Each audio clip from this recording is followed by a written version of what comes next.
Bonsoir à tous et merci de nous rejoindre dans cette émission Foi et Raison. Nous avons le plaisir aujourd'hui de changer de format.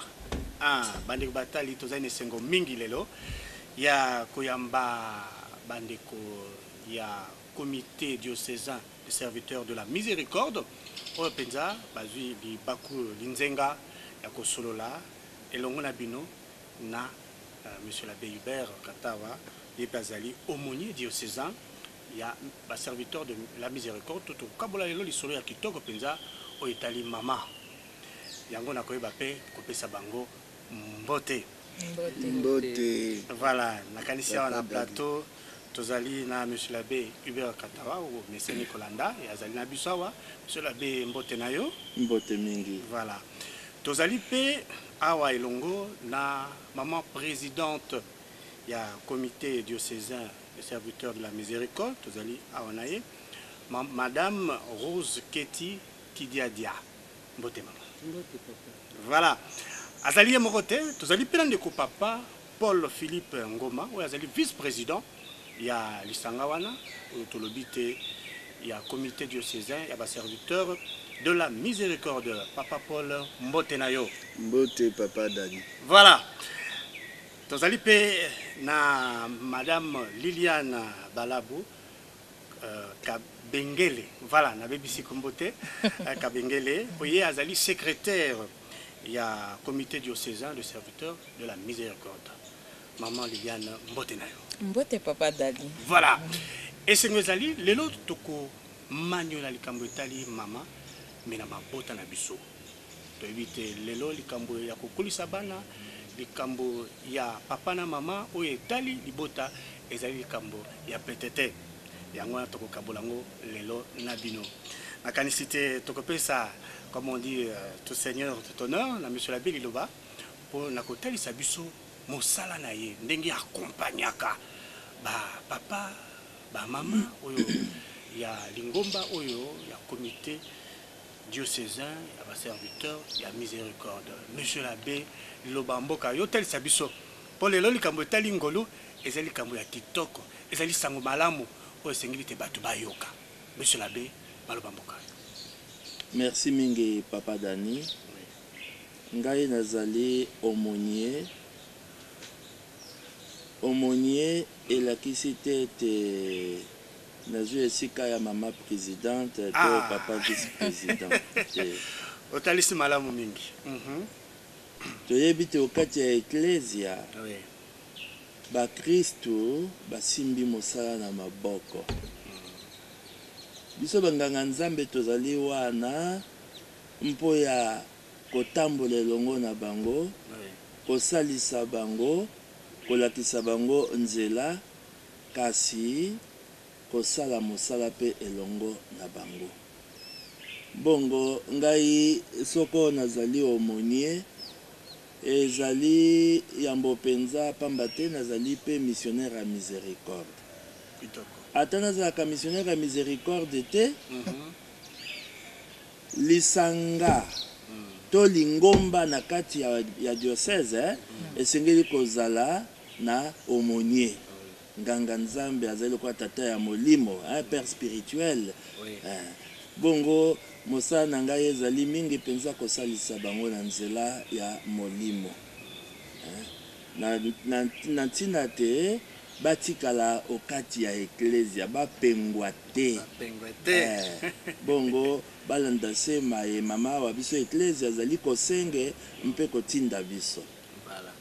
Kitoko mingi monsieur l'abbé bandeko bozolanda biso na kanisite bo landi penza ya motuya tozali na maman présidente maman Rose okola fololo mama babengi yo preso Est-ce que ezali kaka lolenga ndenge toyokaka baprésident bango nde baconcentraka makambo nyonso?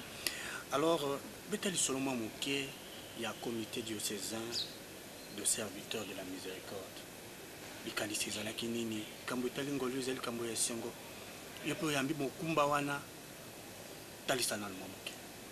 Merci beaucoup Papa Dani na motuno otuni ngai. Likambo etali ngolu ya Nzambe ezali likambo ya motuya ndenge olobi. Et na kati ya diocèse na biso tolingi penza tofandisa yango na baparoisse nyonso. Pamba te toza na ngonga oyo tosengeli kolela se mawa ya Nzambe. Toza na ngonga oyo tosengeli kobelela ngolu ya Nzambe mpona mabota mabiso bomoyebwa biso mpe mokili mobimba. Yango wana uto tobandi kosala mosala na biso na kati ya diocèse na biso ya Kinshasa ezali mpe kotambola na kati ya badiocèse mosusu na RDC mobimba. Na diocèse na biso ndenge tosili kozwa mosala tozali kobunda te ekota na baparoisse nyonso. Pamba te soki biso totelemi kolela mawa ya Nzambe kokitala molongo mobimba. Pamba te mokonzi alobeli ndeko wa biso elenge mwasi Faustine akuna na Pologne alobeli ye likambo ya ngolu ya Nzambe. Ayebisi ete uto ebandela ya mokili toza se na bolingo mpe na mawa. Bolingo oyo alakisaki na Marguerite Marie Alacoque na 17e siècle alakisi eboni motema na ye tonda bolingo kasi bato baza se mosika na ye. Na 20e siècle aye na Faustine alobeli ye likambo ya ngolu. Alobi malgré mabe mabino, malgré masumu mabino boya bopusa la pembeni na nga pamba te nalingi bino pe nalingi kosalisa bino kobima pamba te nga nazali motema ngolu. Yango wana ayebisaki Faustine azala apôtre ya miséricorde divine, apanza sango ya miséricorde divine. Biso toza lokola bakitani na ye, yango moni biso toza ba serviteur de la miséricorde divine. Tosengeli kosala mosala wana mpona kolakisa bato te c'est le temps de la miséricorde divine. Pe ngonga ekoki po te tobelela mawa ya Nzambe po te mabota mabiso mokili mobimba ekoka kobika. Pamba te sans la miséricorde divine tozali bato tobengami na kati ya perdition, tozali kobunga.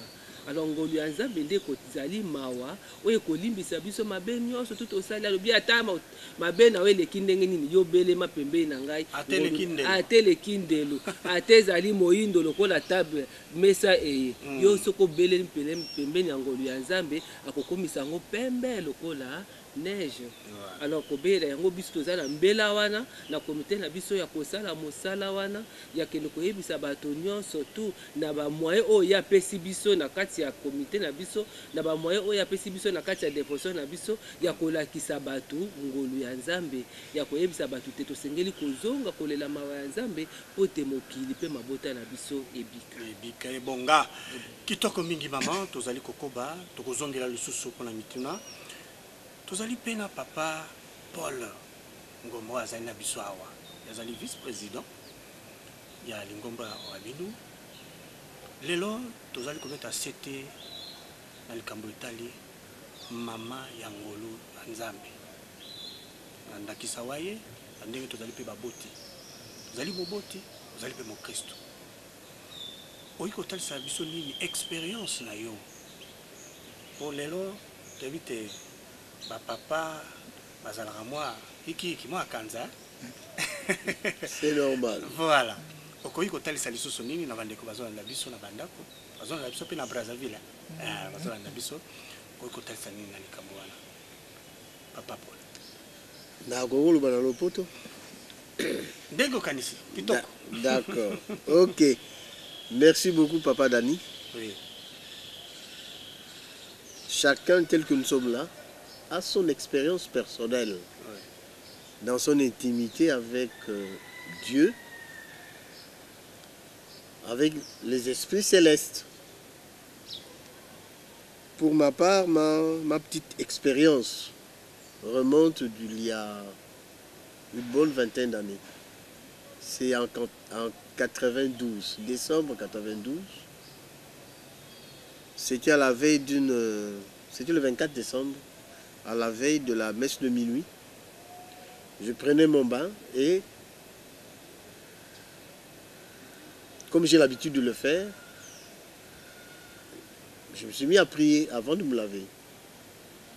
Et là, j'ai une vision, j'ai vu une main, une paume de main, très belle, très très belle, indescriptible. Et j'ai vu 3 filets de sang couler, du sang rougeoyant. Cette vision-là m'a fait peur. J'en ai parlé le lendemain à un aîné que monsieur l'abbé Hubert Katawakone, Papa Ntiamaza, d'heureuse mémoire, puisqu'il nous a quittés. Et il me dira, mais c'est Jésus. Posez-lui la question. Qu'est-ce que cela veut dire? Et c'est en lui posant la question dans une prière qu'il m'a répondu en disant, es-tu capable de vivre ce que moi j'ai vécu à cause de l'amour? À cause de l'amour. À cause de l'amour. Et à partir de là, j'ai commencé à cheminer dans la découverte de ce concept-là, l'amour. Suivant le plan de Dieu, pas suivant le langage humain. Et c'est là que je vais rencontrer Jésus derrière ce concept et sa mère, qui est toujours à côté de lui. Et j'ai maintenant amené cela en famille. Pourquoi en famille? Mais c'est le milieu le plus naturel dans lequel nous vivons. Et ça m'a permis, à travers ce concept, compte tenu de la différence inévitable qui existe entre nous tous dans une famille, papa, maman et les enfants, de monter ou d'arriver au niveau de chacun d'eux et de mieux les servir. Parce que l'amour... C'est une compréhension de l'autre. Parce que l'amour est toujours don de soi. Ça c'est un. Mais l'amour est aussi cette capacité que Dieu nous donne de comprendre l'autre, d'accepter l'autre tel qu'il est et de prier pour l'autre. Comment avoir cette capacité?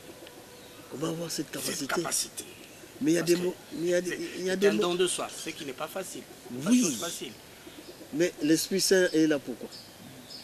Je dois être capable de m'adresser à l'Esprit Saint afin qu'il m'apprenne, parce qu'il est lumière, afin qu'il me montre le chemin. Et le chemin, c'est Jésus-Christ, le Verbe de Dieu.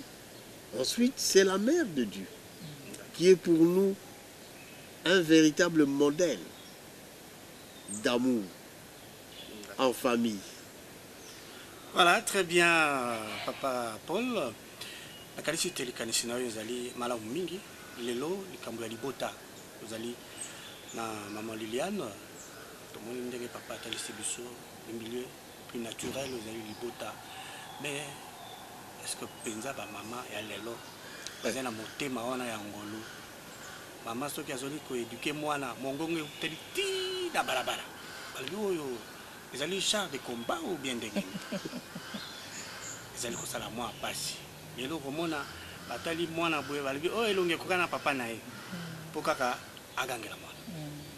Yango wana tolingi toyeba lelo ozali ndakisa osalaka lolenge nini mpona kozongisa mwana na nzela, mpona koeduke mwana lelo, mpona kolakisa ye nzela ya losambo ndakisa na mama Marie.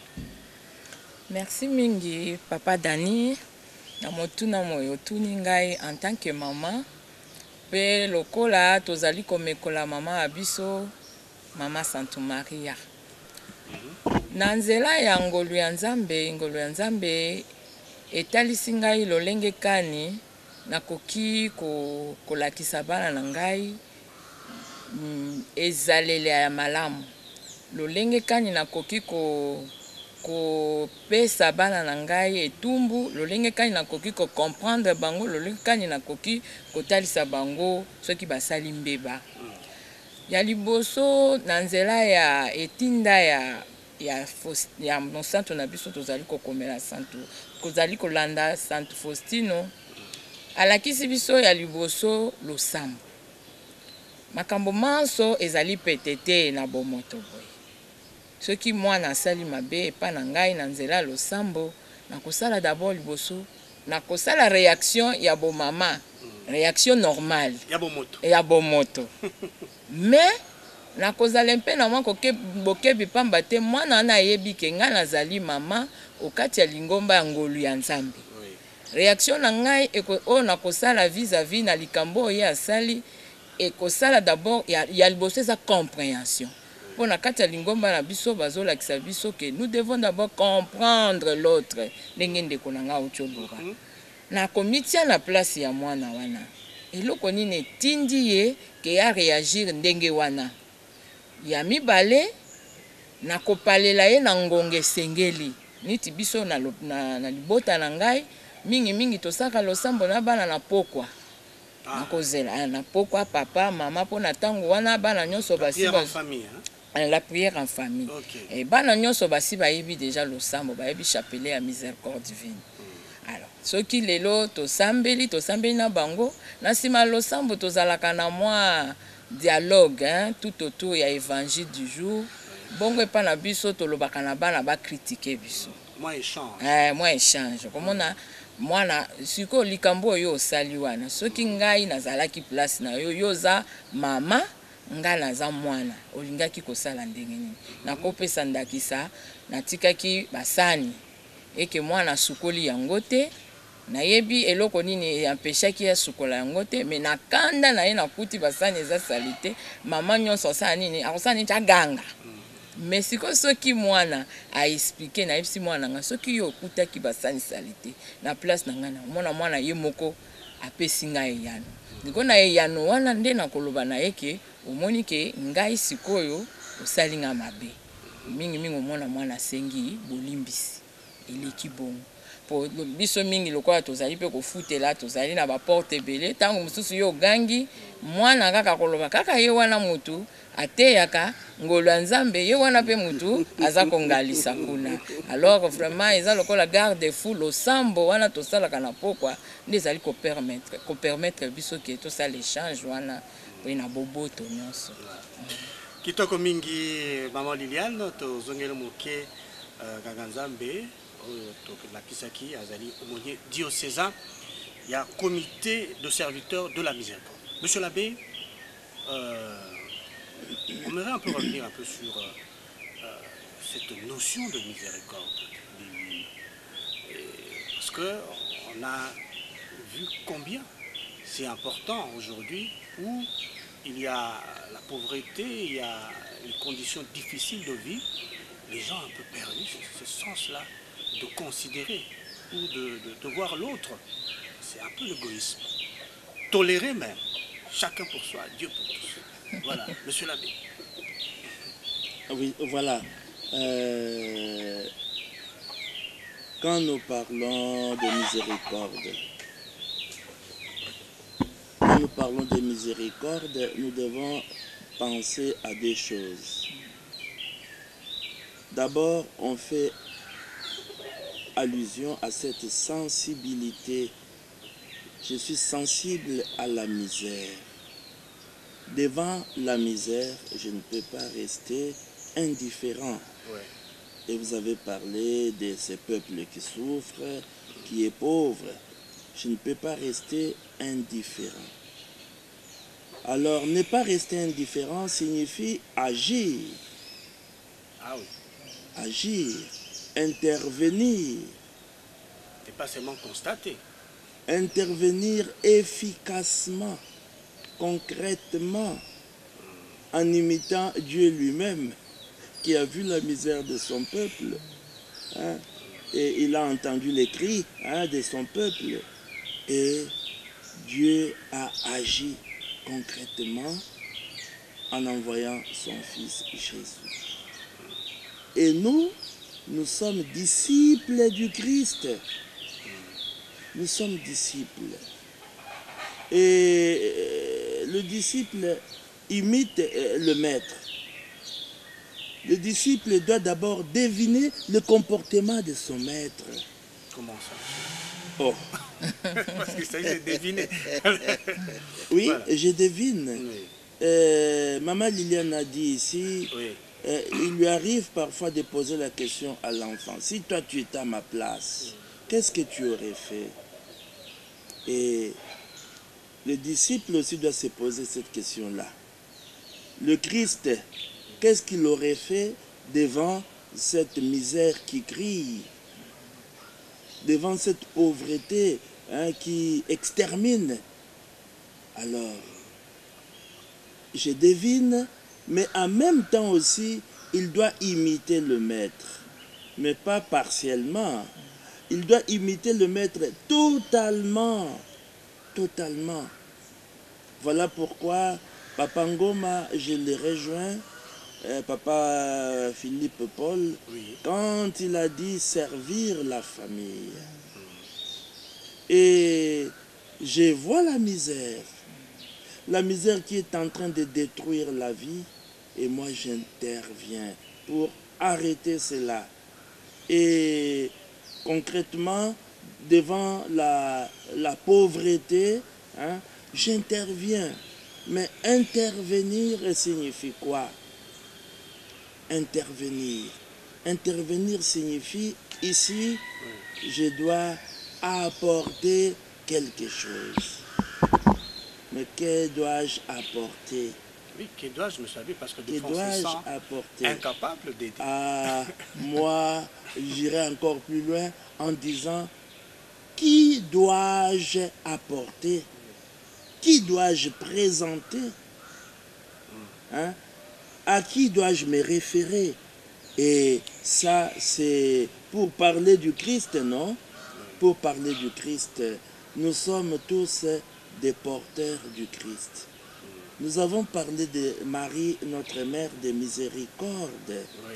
Marie qui a été, je dirais, choisie par Dieu, préparée pour être la première à porter le Christ, non?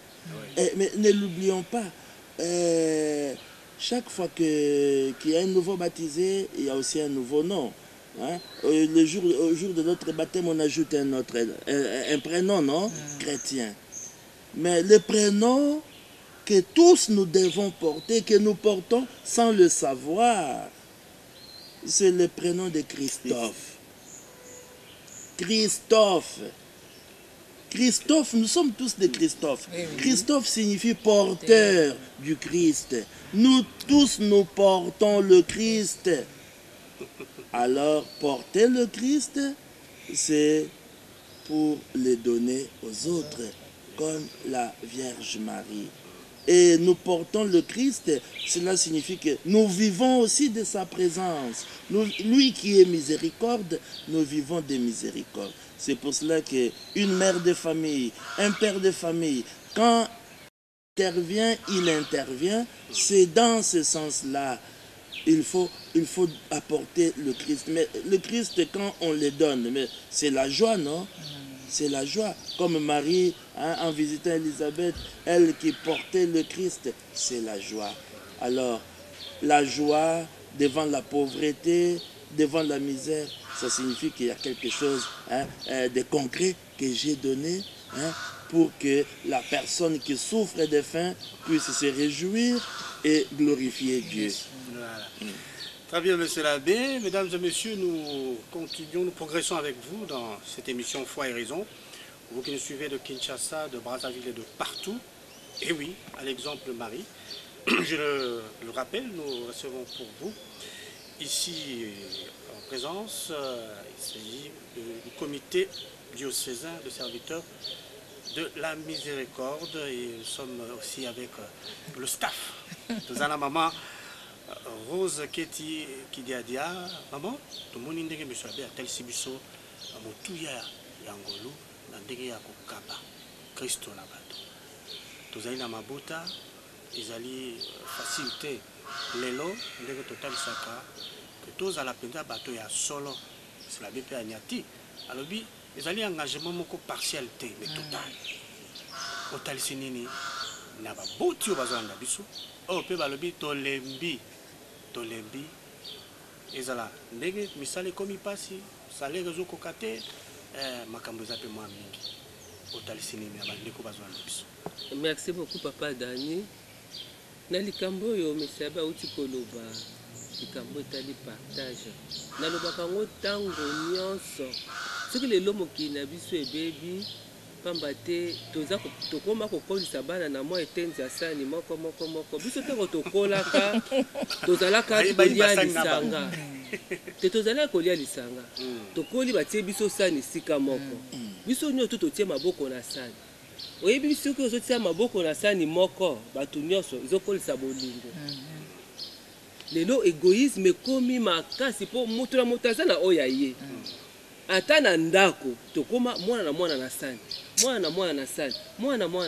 mwana nati akokola kozala vraiment égoïste akozala na sens ya partage te ozoma oyo na kati ya bandako na biso tosengeli kokolisa sens wana ya bolingo ke ndeko na ngai nayebi ke eloko ngai nalie na kosala effort natikela ye mpe aye ndambo natikela ye mpe moke pamba te ye mpe fo alia kokabola mwa babiloko wana ndambo na kati ya lisanga or lelo communauté mabota esika société na biso esika eza kobeba esika wana pourquoi po lelo mpe bato bakoma mpe état d'âme o te ngai na kokabola la moto eloko te bapekisi ngai nazokende classe moyenne akabola eza te mpo te nayebi eloko te sur le plan spirituel même eloko wana mpe ebebisi makambo ebele ebebisi makambo ebele na kati ya boyambi ya bato tozangisi sikoyo sansi wana meme akolinga mondeko ya kopusela pembeni na ndeko or mokonzi azoteya biso chaque jour eloko eleki bolingo na kati na biso ezali te pamba te tolobaka ntango nyonso to na biso na kati ya miséricorde divine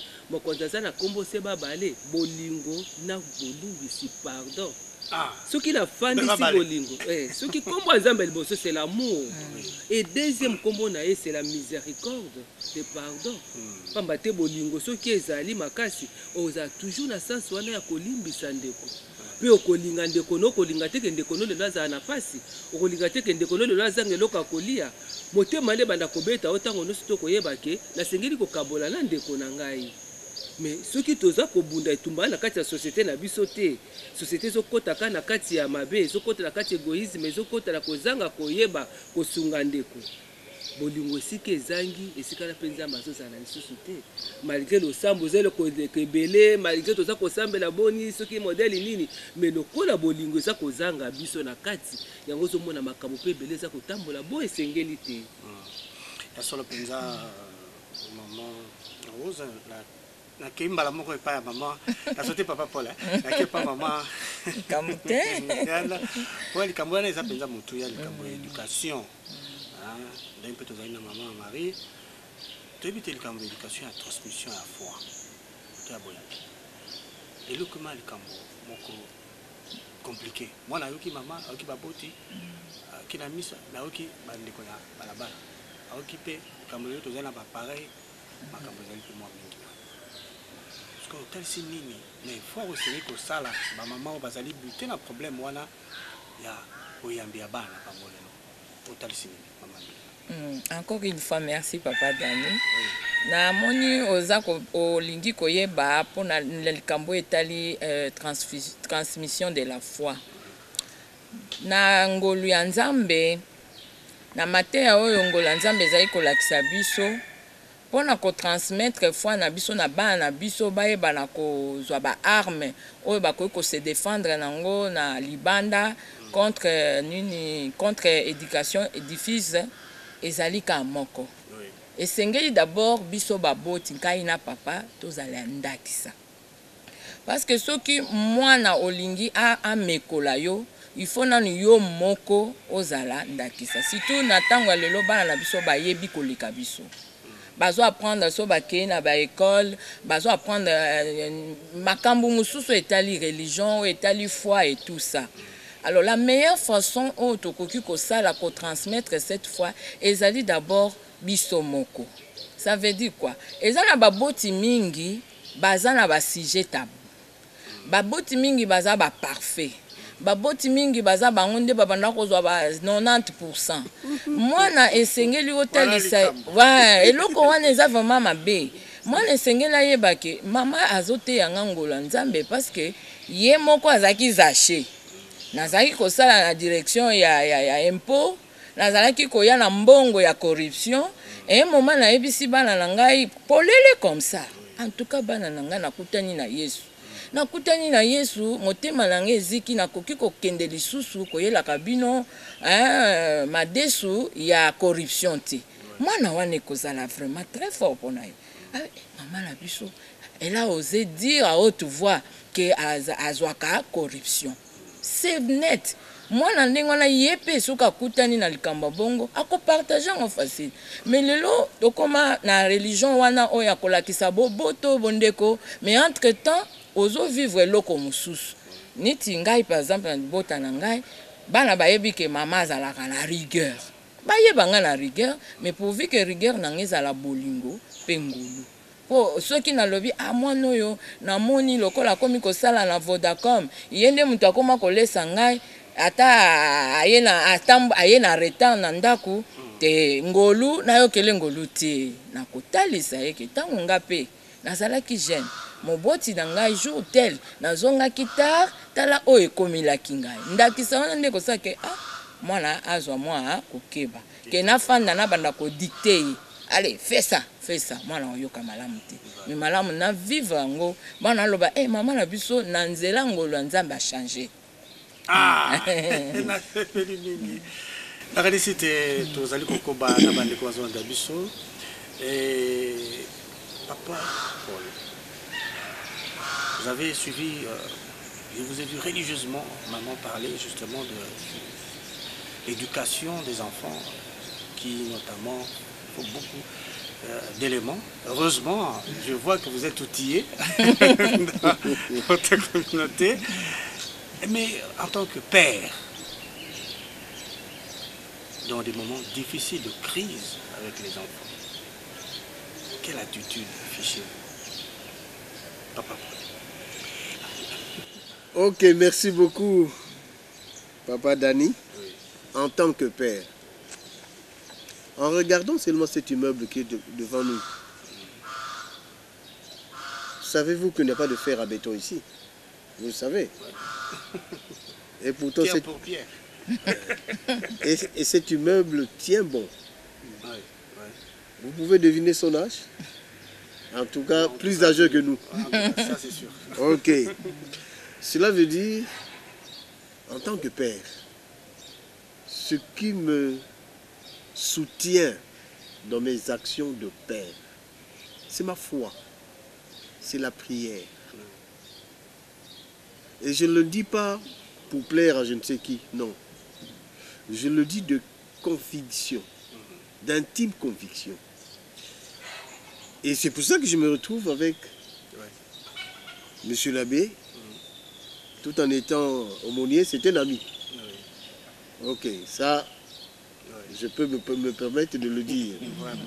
Et avec mes deux sœurs ici, je les appelle plus petites sœurs plutôt que Maman Rose ou Maman Liliane. Non.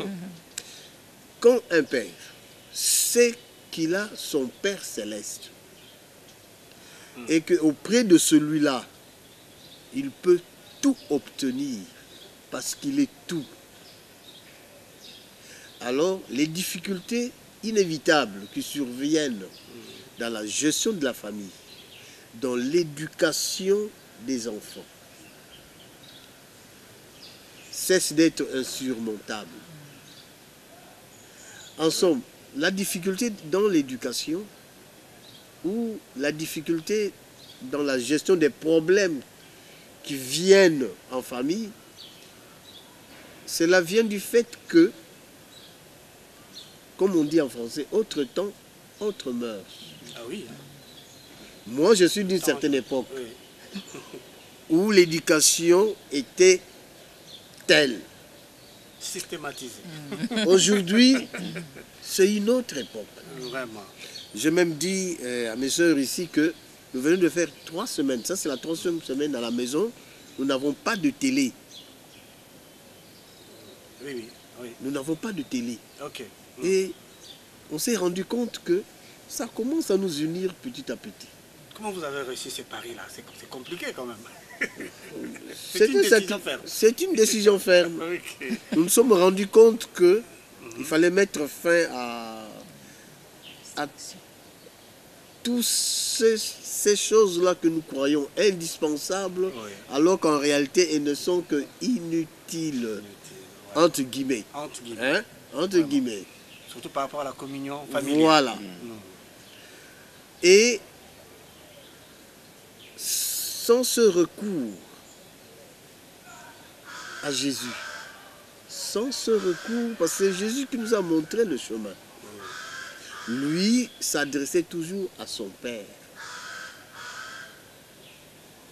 Et c'est Maman Rose qui vient de dire ici que Dieu, son premier nom, c'est l'amour. J'espère qu'un beau jour, ce livre-là aura la chance de paraître. J'ai écrit un livre que j'ai intitulé Dieu et moi. Et là-dedans, je loue Dieu pour tous ses bienfaits.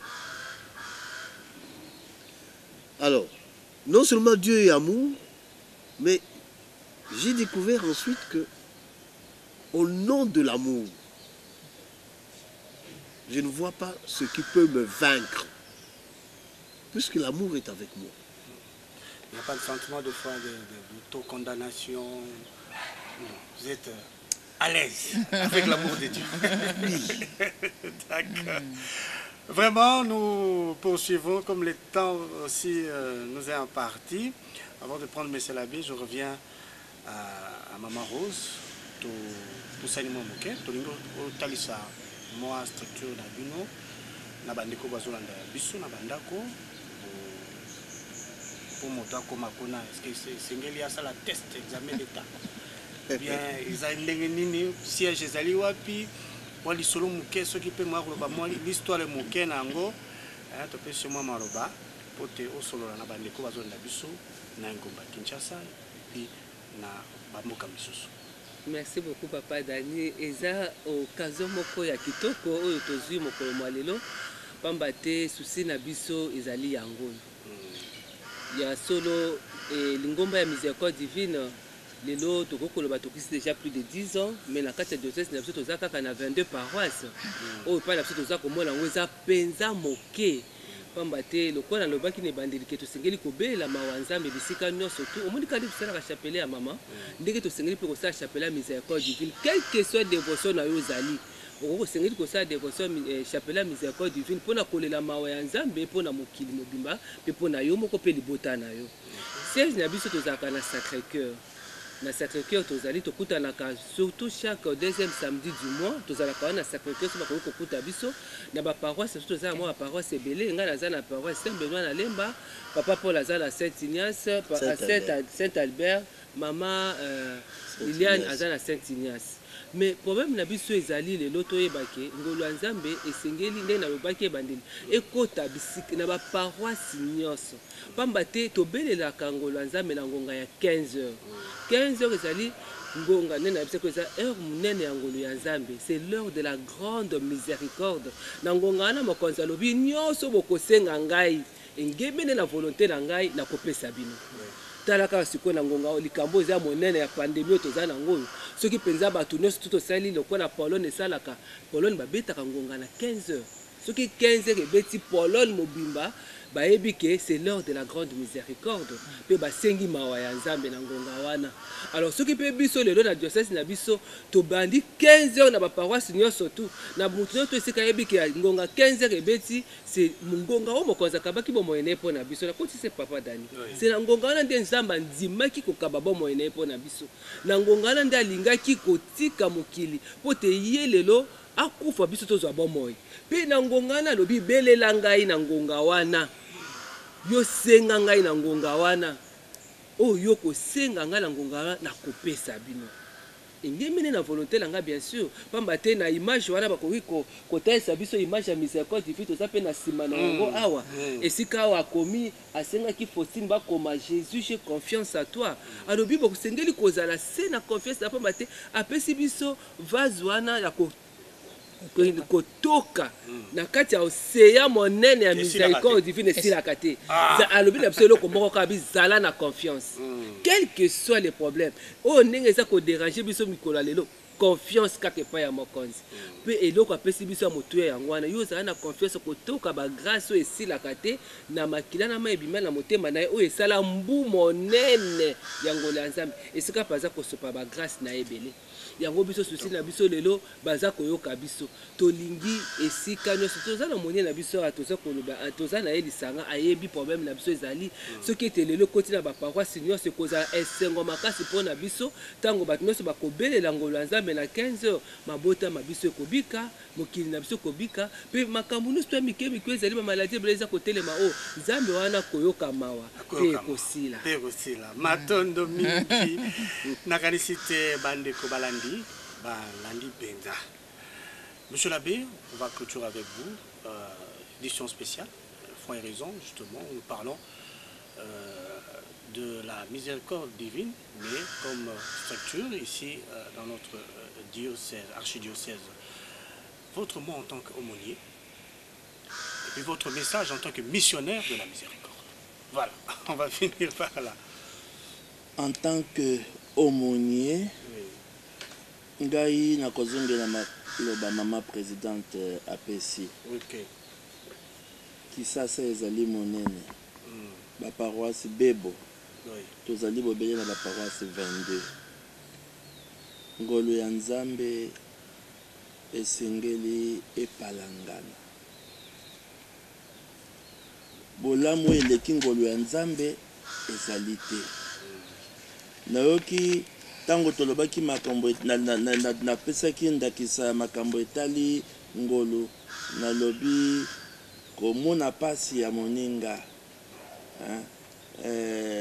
koluka kosalisa kasi nakobakisa ndenge mama alobaki lisusu po ya mambi matali kolimbisa ngai nalobaki aspect ya liboso être sensible mais ya mibale ezali le pardon ndenge mama Liliane alobaki mpona mwana asali mabe le pardon wana ezali koyoka mawa mpona mabe ezali liboso na yo oyo esalemi koyeba kolimbisa kasi koyeba kolimbisa wana ezali kolakisa te yo moboti mama alobi awa bolobi bino banso te kala ezalaka moboti ya kolakisa bana tete ngai na bandaki kozwa kaka 98%.